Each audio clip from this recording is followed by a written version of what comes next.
Timeless wisdom for modern human challenges. In an age driven by technology, automation, and artificial intelligence, human challenges have not disappeared, they have only become more complex. The Mahabharata helps us understand human behavior, decision-making, ethics, power, and responsibility in situations where there is no perfect answer. For students, it builds clarity of thought.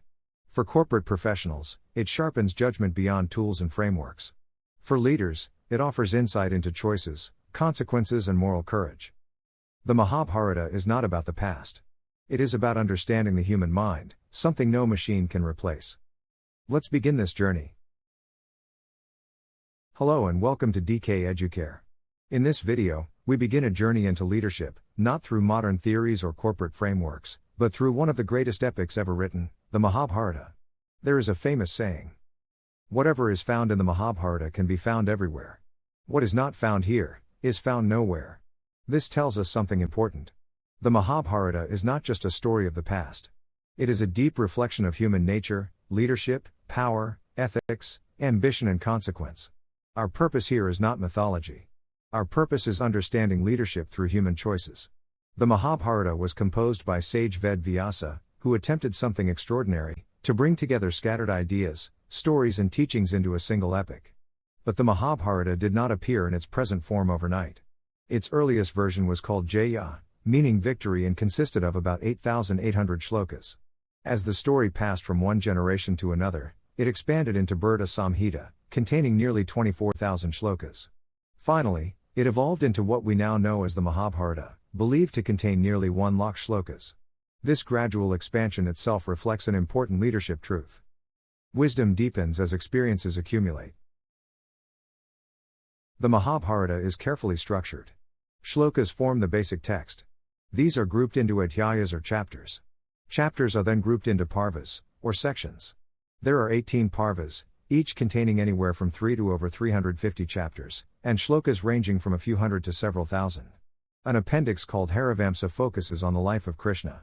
This structure is important because it shows that the Mahabharata is not chaos, it is organized reflection on human life.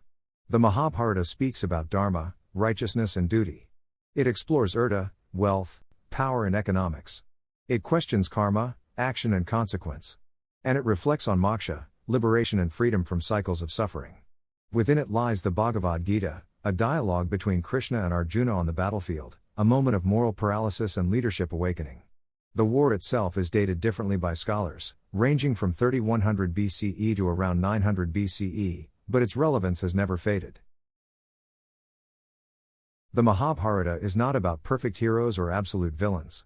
It presents Kauravas and Pandavas, each struggling with envy, loyalty, ambition, fear, and duty. Every character faces dilemmas. Every character makes choices. And every choice has consequences. As readers and listeners, we are not told what to think. We are asked to decide for ourselves. That is why the Mahabharata is called Itihasa, history as lived experience.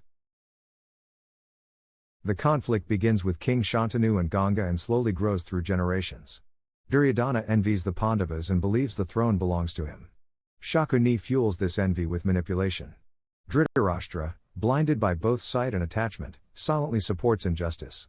Trickery, deceit, and moral compromise accumulate, until everything moves inevitably toward war. Leadership failure here is not sudden.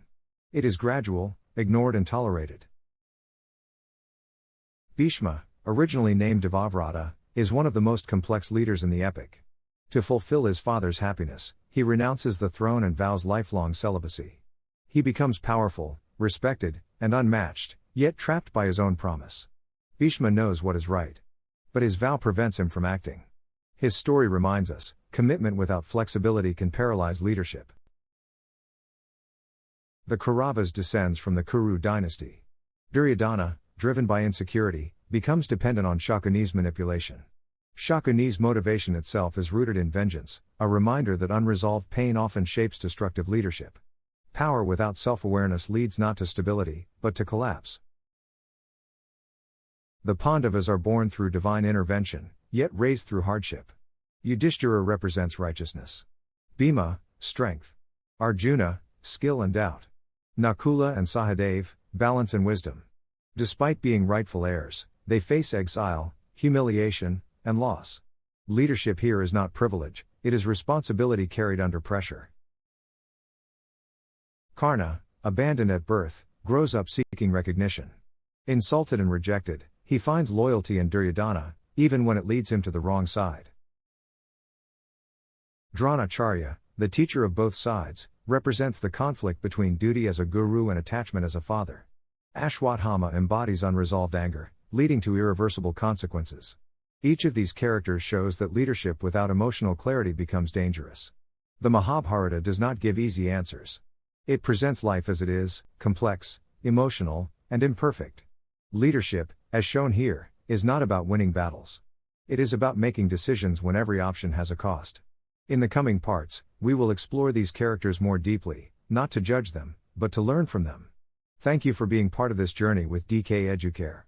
Part 2 coming soon.